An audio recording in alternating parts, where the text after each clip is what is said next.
And if I had to sum up my entire feelings about the Justice League, all I really can say is, thank you, God!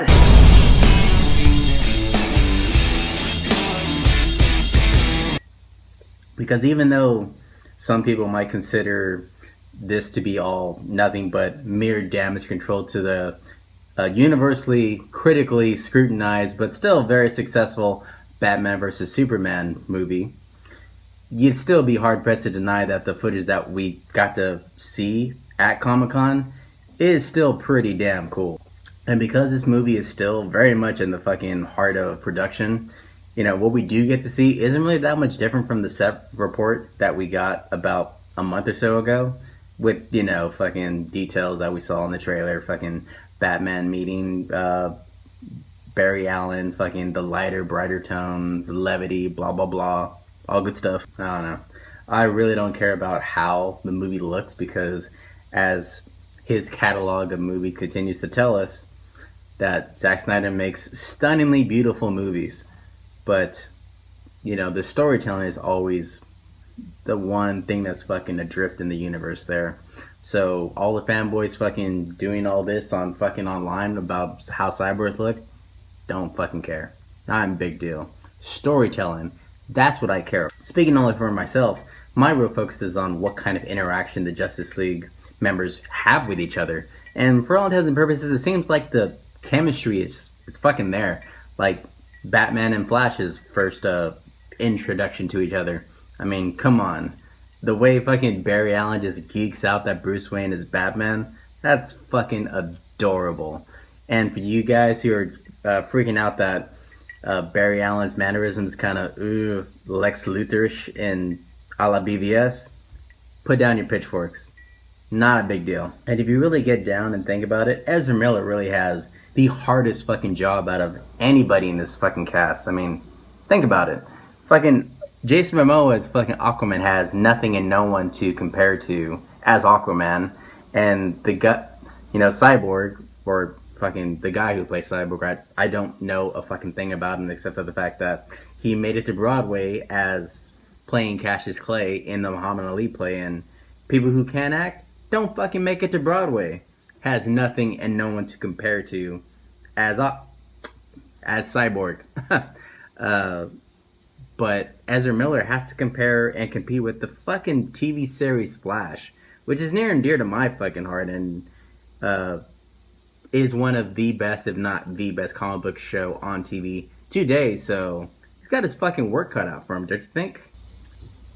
But if you've ever seen the Flash TV show, you can't help but notice the subtle differences between the TV and the movies, mainly which has to do with how they portray the Speed Force, which, for those of you not in the know, is, of course, Barry Allen's source of power.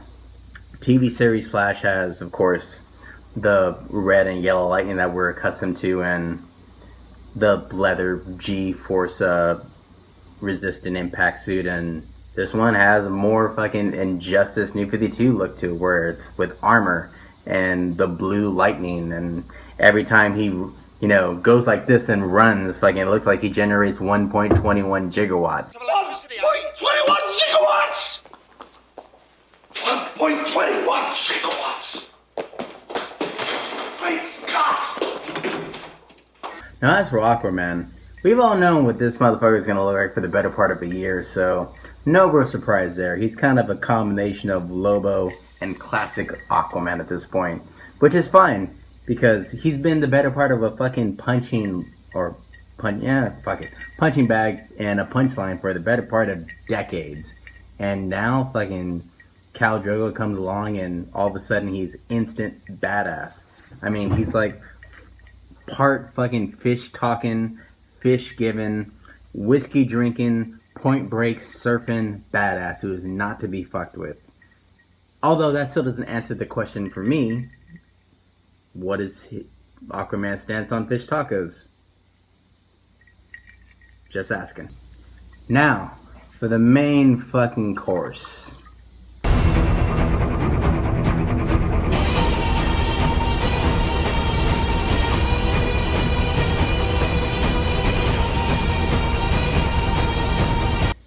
If only because it's the only finished body of work that exists right now for the DCU.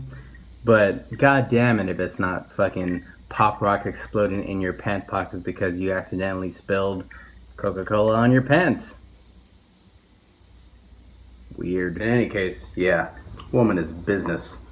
If I had to guess, she's gonna spend the first 120 minutes of the film kicking ass and chewing bubblegum. And if I had to guess, in the first 5-10 minutes, she's gonna be all out of gum. Audiences, of course, were given much pause when Gal Gadot was actually casted in the role of Wonder Woman, but it seems like it's really worked out so far. The entire world's in her corner and on the goddamn bandwagon, which is great. She's done a fantastic job so far. The trailer itself does look pretty damn impressive. Although, we discussed this already, all DC films look pretty damn impressive. Stunned visually, just beautiful. And I don't give a shit about any of that. I want storytelling and acting. And as much as I love Gal Gadot in BVS, her role was more of a physical one than a dramatic one. That's okay. She doesn't have to fucking be Meryl Streep to pull this shit off. I really do like the fact that this is a period piece with the whole World War I backdrop, and that it kind of really helps to better flesh out why Wonder Woman says she retreated from humanity 100 years ago in BVS, because, come on, look at those fucking jackasses, aka mortals. Then we have Captain Kirk crashing into fucking Paradise Island, which of course is where Wonder Woman is from. Captain Kirk, also known as Steve Trevor in Wonder Woman lore, also known as Chris Pine in his own free time, helping to bridge the gap between Amazons and us puny mortals. And that's great. I totally buy their whole back and forth. Seriously, how great a meet cute is that? You're a man. Yeah. I mean, no, don't look like one. Chris Pine talking to this woman who's basically a god, whose father is basically fucking Zeus. Seriously, you try crossing that fucking bridge of relatability. I gotta say that the tone and the levity in the trailer really gives us a very promising start for what really, when you think about it, is only the second directorial effort by DC that's not done by Zack Snyder, so promises to give us a very different but still very personal look at arguably the greatest female superhero of all time. Sorry, Ray Star Wars fans, even a almost $2 billion box office can't change facts. So I'm excited. I like the tone, I like the look. Wonder Woman is still fucking beast, so what else did it really say? You know what? There is something to say. Who the fuck is the villain? My guess, Ares, God of War. Really would just actually explain a fucking lot about World War I, because as students of history will recall, unlike World War II, there was no justifiable fucking reason why World War I even fucking happened. Just saying. Would explain a lot. Well, I want to know what you guys think. Justice League, Wonder Woman, Comic-Con this year. Did it meet your expectations? Did it lower your expectations? At any point during this video, did you get up and make a fucking sandwich? Not a cop, just asking questions here. But thank you guys so much for joining me once again. As always, you can follow me on Twitter and on Facebook. But that's it for this episode, and as always, tune in next time to Drunk Masterpiece Theater. Oh, that's just awful.